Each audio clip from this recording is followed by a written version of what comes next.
A map showing where the US Department of Travel recommends to go and where not. Okay, firstly, we see obviously in blue the US. In green, we got the countries where exercise normal precautions. So basically, where you can go without any fear. We got all of Canada, Argentina, much of like Central, the Balkan, and Eastern Europe. I'm very surprised. And the yellow ones are exercise increased caution. So basically, you can go there, but look where to go. You can be in danger. And I'm really surprised. Like Germany, France, Italy, Spain, the UK are in yellow, while Kyrgyzstan, Mongolia, Bhutan, and I think that's Uzbekistan are in green. Also Georgia is green. But all of Western Europe is yellow. Okay. Then we got an orange. Reconsider travel. So basically, you should not really go there. We got Saudi Arabia, the DRC, Mauritania, a lot of Latin America, including great parts of Mexico and almost everything of Central America. Then we got all of China. I get that. That's understandable. And Papua New Guinea. Okay. And then in red we have do not travel. You should not go there under any circumstances. So we got obviously Russia. I get that. Also Ukraine, Belarus, North Korea, Myanmar, Iran, Afghanistan, most of Pakistan, Iraq, Syria, and a lot of Saharan and Sub-Saharan Africa. I can see the red ones, but I really don't understand the yellow ones. That doesn't really seem logical to me. I mean, why the hell is Madagascar mostly yellow, but Sweden also? I'm not expert in traveling, but I don't think that Madagascar is as safe as Sweden. Maybe I'm wrong here, but correct me if you know. But yeah, I've saw that maps already like a half a year ago, and it didn't really change too much. And already back then, they didn't look too logical. I'm gonna be honest here. Also, I think Ecuador is mostly yellow, but has some provinces that are completely red, or maybe that is a part of Colombia. I don't know. I think it would be cool if they explained it why they did that as they did.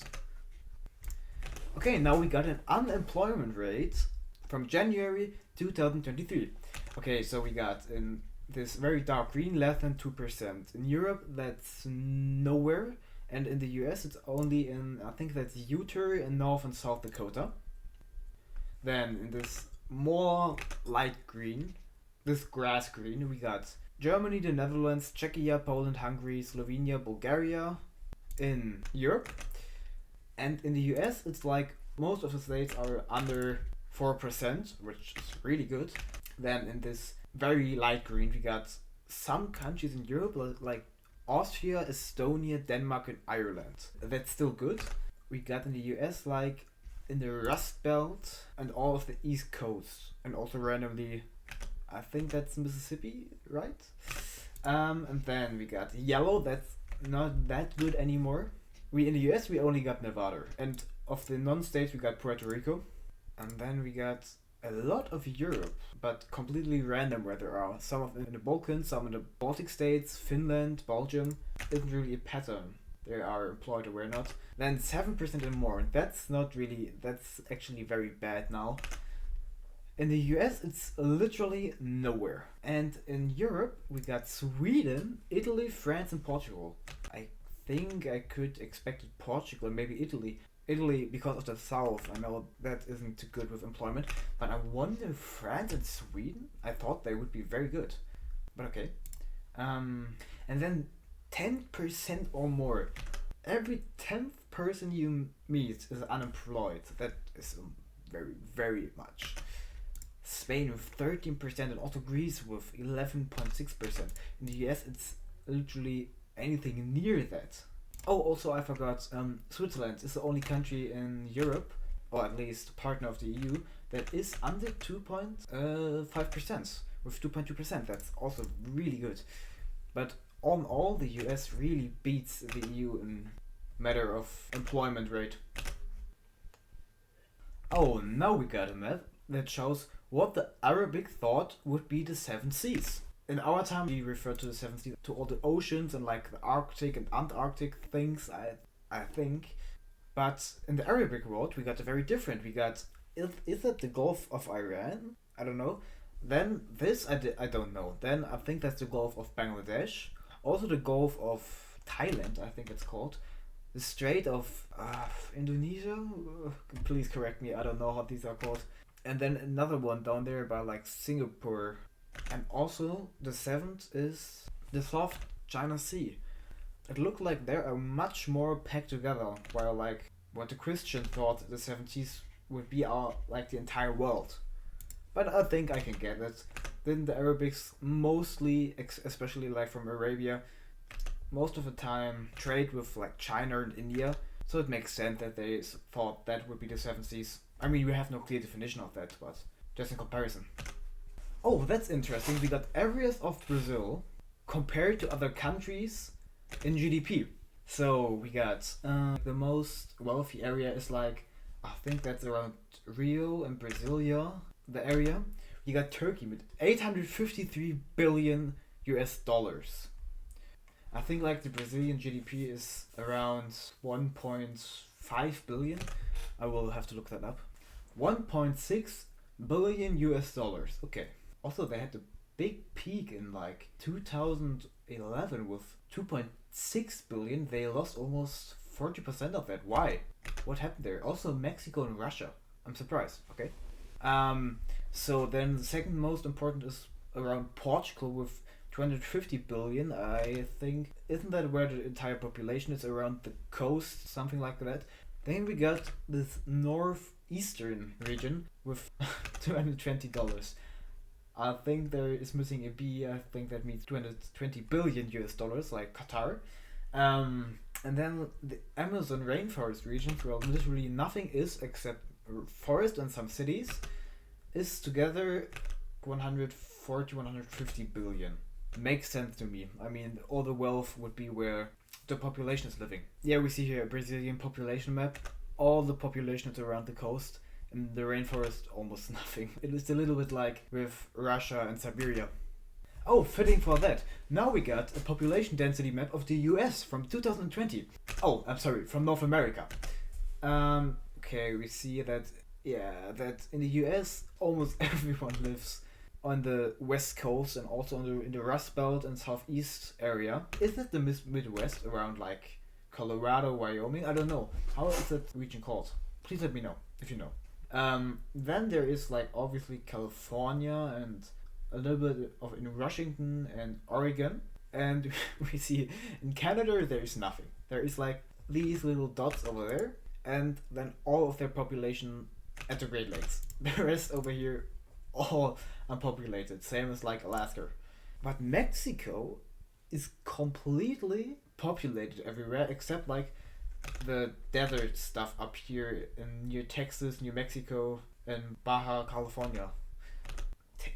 1,000 to 30,000 people per square kilometer. That's really dark red. That's crazy. Imagine you're like with 30,000 people in more square kilometer. Which is for all my American viewers. Wait. 1 square kilometer is 0.386 square miles. But I wonder if we see like in some very far future that all this stuff is more inhabited like it is today, maybe with some terraforming stuff that we can get rid of the deserts, maybe. Murder rate in Europe in 2019. This is going to be sad. Oh, per 100,000 people. So I think most of Europe is more this greenish thing. Like Central Europe is pretty okay. We got no data for Czechia, that's random. It's like 1.2 to 1.8 in most of Central Europe. Also in Iberia and Ireland. No, Iceland. I mean, I can see who is killing anyone in Iceland. Then we got for France and the UK a little bit higher, 1.8. And most of the Balkans is also in that 1.8 category. But is like Montenegro and Albania already dipping on this yellowish thing. Oh, and then we got Russia, Ukraine, Moldavia, Lithuania, and Latvia in this very dark red, which is really sad. Imagine per 100,000 people there are 3 murders. I think the lowest are actually in South Europe with Italy, Croatia, Slovenia, and also Switzerland. Yeah, they're pretty happy there. I don't see why you should kill anyone there. Generally in this map. Also Luxembourg, the Netherlands, and Norway are very, very dark green. But I think we can get that even lower. I mean, no, we don't need to kill each other. Just stop that, please. Oh, that's interesting. If 100 people lived in the Arab League, where would they live? So basically the population density of the Arabic world. Most of them, like 1/4 of all members of the Arab League, lives in Egypt. Then we got the second biggest with Algeria and Sudan. Then Iraq, Saudi Arabia, Yemen. And the lowest are like in Bahrain with 0, Djibouti with 0. So like under 1%. And a lot of these smaller countries in the Arabic Peninsula and also Mauritania and Libya are under 3 people. That's crazy. Just imagining that most of the population is concentrated around the sea over here. I would like to see that map for like the European continent. Would be cool. Okay, in green we see countries that are below the replacement in matter of children born, so where the born children can replace the dying people. And then red we got where countries are above the replacement limit, so they are getting more people. So we see in most of the world, population is going back or will go back, as we see here, because there aren't enough children born to sustain this current amount of people. But then we got all of Africa except Tunisia being red, all of Central Asia, Afghanistan, Pakistan, and Mongolia, some countries in South America and Central America, and Indonesia, Laos, and Cambodia. Oh, and also all of the Arabic Peninsula, except the UAE. Also, what is new here, that on this map, Bangladesh, Tunisia, and India are now green. On the last map from like, I think last year, they were still red. So that's pretty cool, I guess. I mean, it's good if we don't get even more people than there already are. It's a little bit tricky to supply 11 billion people, if there were that many. I mean, it's already hard to supply 8 billion, so... Oh, that's also very interesting. A map of Europe from 20,000 years ago. Okay, we see most of Southern Europe pretty much the same. Like, there was a huge lake in the Alps. Like today's Switzerland just doesn't really exist. Same as with the British Isles. They don't really exist anymore, but they got some land down here. So the water wasn't there. Also the lowlands wasn't low at that time period. And then, literally all of Scandinavia, the Baltics, and a lot of this northern tip of Poland, Germany, and Denmark are just underwater. They just didn't exist. Oh, also no Iceland. No. That's sad. But the rest of Europe pretty much looks the same. Also, except we got a Caspian Sea over here in today's Kazakhstan. The annual rainfall is pretty high actually. I think it's much more than today. And the temperature is much colder. Wasn't that like 20,000 years ago, like the end of the Ice Age, the last Ice Age in Europe? Well, then the Homo sapiens got into Europe and pushed back the Neanderthal. I think that was something like that. Yeah, and now with climate change this will get even hotter, sadly.